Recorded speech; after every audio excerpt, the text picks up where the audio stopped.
My name's Marika, and this is a short, hopefully, testimony of my journey to Christ. So just a little bit of background. I'm a local lady. I grew up in Reading in what was actually a very happy family home. My mum and dad were happily married.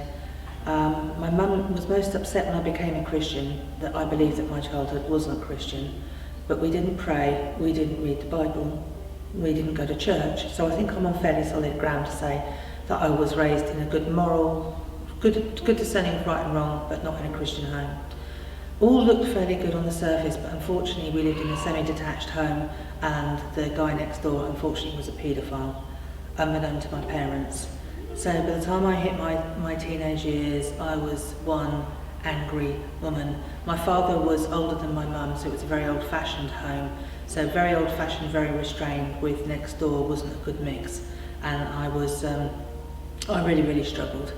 By the time I hit my mid-teens, there were lots of thoughts of suicide, a lot of drama. I was incredibly attention-seeking and very angry.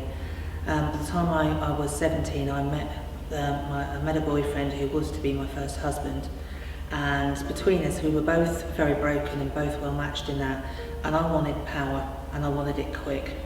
So we went to the occult.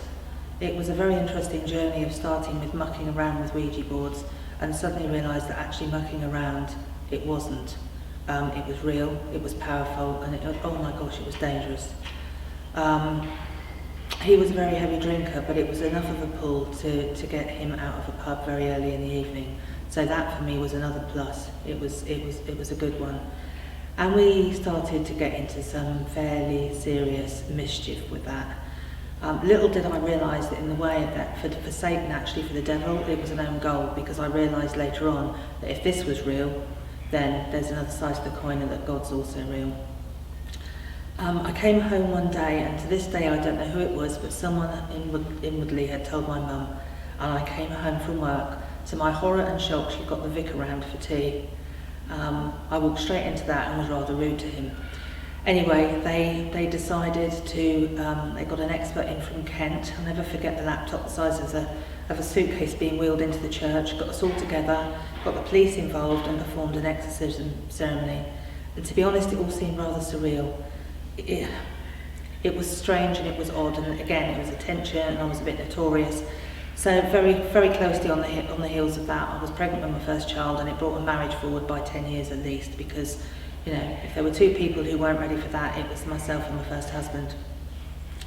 Lots of domestic violence throughout the 10 years, lots of separation, lots of loneliness, lots of damage to my children, heartbreak. And right at the end of those 10 years, I'd separated twice before. My friends had had enough, my family had had enough, and this time I'd separated him and there was no support whatsoever. And I came home one day to find him very drunk, and it wasn't the physical abuse, it was the mental abuse. And without being able to think, I went out to the garden shed, got a Stanley knife and slashed straight through my main artery. So very serious. He actually ironically saved my life by kicking down the door. But it was a close thing. And at that point, we separated with no need for any more injunctions or anything like that. It shocked him, I think, more than it had shocked me. But it was definitely the end at that time. Having been involved in the church right back when, I'd come right away, didn't really want to know. To be honest, I'd seen some real hypocrisy, which had really put me off. My first husband came from a Catholic family, and the things that I saw there in terms of go to church and then the discussions afterwards just struck me again as more hypocrisy, so I did not want to know.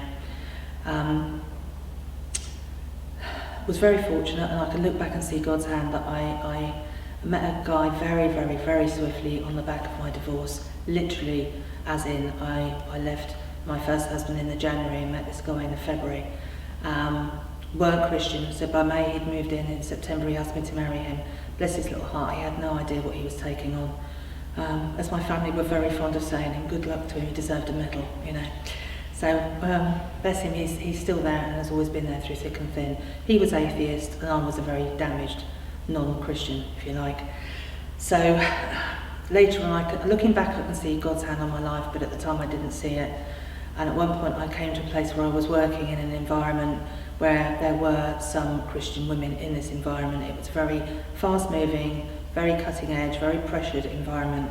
very political, and I noticed one particular lady just smiled at everybody, kept out of the politics, put her head down, and there was something that spoke to me about that. I noticed it, and on a Friday they'd ask me to join their prayer group, and they'd get a very rude response with a sweet smile. I didn't want to know. And then all of a sudden my life changed. Back in 2003, I suddenly found that I was falling over left, right and centre.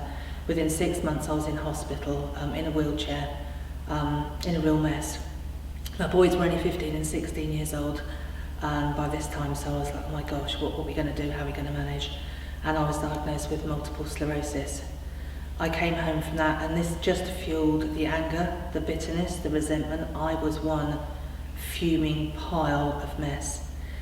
And it's a very good test of who your real friends are. And this lady that I had thought had been a colleague turned out to be a really good friend. And she just wouldn't let go. She was absolutely relentless. She asked me time and time again to go to Christian things, and always got a no, but she kept asking. She didn't relent. And eventually, in absolute hopelessness, she asked me to go to a Christian event. And 2 reasons. I said to her I'd run out of the ability to say no, and it was more than that. I'd run out of hope for anything else. This was my only hope left of possibly a future, because I just didn't want to be here. And I went up to I went up to a church in near London, and it was an amazing experience. It was an experience with Christ, and I was blown away. My son, who'd offered to drive, was equally blown away. Being stubborn, it took me a year to phone and say, okay, you're going to church. And then I went along to the church, and probably originally it wasn't so much of it wasn't an experience in a Holy Spirit way, but I liked the music, thought I might get my sons in there, and used my disability for the amount of carers that just had to accompany me. So I dragged people in via control and manipulation. And my boys were down a run path by then, so it was to be, well, if you want some money for your weeds, then you're going to have to go to church, and then I'll lend it to you. That is not recommended in the Bible, I have to say, but it did get some bums on seats, and God did use it. And then my journey has been phenomenal from there. My atheist Freemason husband came out of Freemasonry. We were baptised together later that year, and it'll be a decade this year, and it's been such a journey. We started in one church, God then moved us out. We did School of Ministry in 2016 in a church, Father's House Church in California.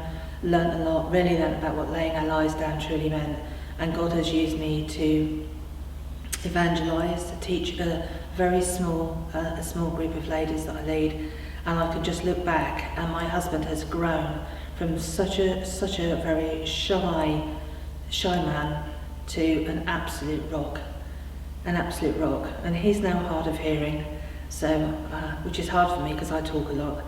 And my legs don't work, so he does the legs, and we're a phenomenal team. But honestly now, my life isn't easy. My physical disability is growing all the time. It stops me in many of the things that I want to do, that I enjoy doing. My energy levels are very difficult. But if I had 2 buttons before me, one that I could press and I'd be fully healed, but there'd be no Jesus, and one that I could press that I'd stay in this way, but I'd have Jesus. I have to tell you, and I ask you to trust me on this, I would press the one where I stay and I have Jesus. Because he is my rock. He has taught me how to set my mind. He's brought me out of black pits. He is my hope and my future. And for that, my hope, my view is upward.